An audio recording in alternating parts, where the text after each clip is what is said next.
মানুষের সমর্থন, আস্থা ও বিশ্বাস অর্জন করাই বিএনপি নেতাকর্মীদের লক্ষ্য হওয়া উচিত। আর লক্ষ্য যদি অন্য কিছু হয় তবে দুদিন পরই ছিটকে পড়বেন।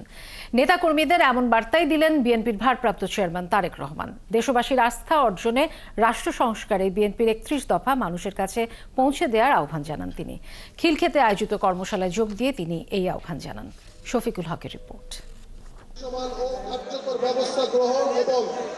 রাষ্ট্র সংস্কারের ৩১ দফা প্রস্তাবনা নিয়ে প্রতিদিনই দেশের বিভিন্ন জেলা ও বিভাগে ধারাবাহিক কর্মশালার আয়োজন করে আসছে বিএনপি ও এর অঙ্গ ও সহযোগী সংগঠনগুলো, যেখানে ভার্চুয়ালি যুক্ত হয়ে রাষ্ট্র মেরামতে নানা প্রস্তাবনা ও দিক নির্দেশনা তুলে ধরেন বিএনপির ভারপ্রাপ্ত চেয়ারম্যান তারেক রহমান।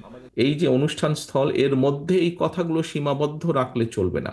এরই ধারাবাহিকতায় খিলক্ষেতে ঢাকা মহানগর উত্তর বিএনপি আয়োজিত কর্মশালায় ভার্চুয়ালি যুক্ত হয়ে তারেক রহমান বলেন, সংস্কার প্রস্তাব শুধু বিএনপির জন্য নয়, এটি দেশের প্রতিটি মানুষের আকাঙ্ক্ষার ফল।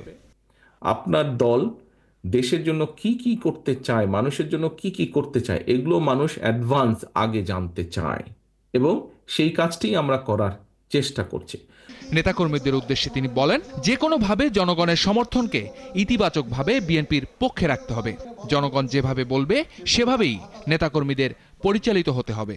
রাজনীতিতে সবচেয়ে বড় পুঁজি হচ্ছে জনগণের সমর্থন, সবচেয়ে বড় আমাদের শক্তি হচ্ছে জনগণের সমর্থন।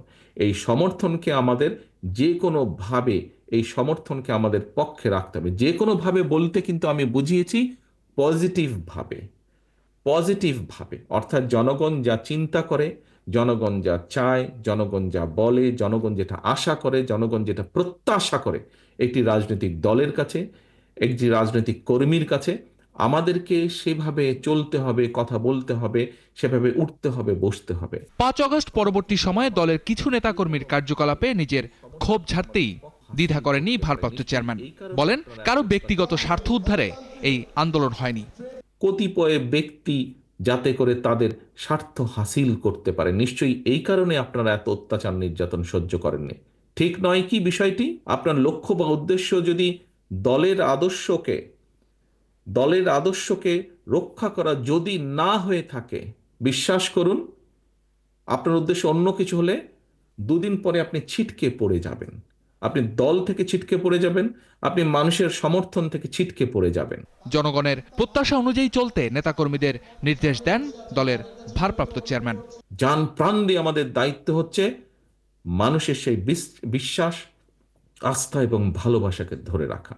জনগণের সঙ্গে থাকুন, জনগণকে সঙ্গে রাখুন। শফিকুল হক, ৭১, ঢাকা।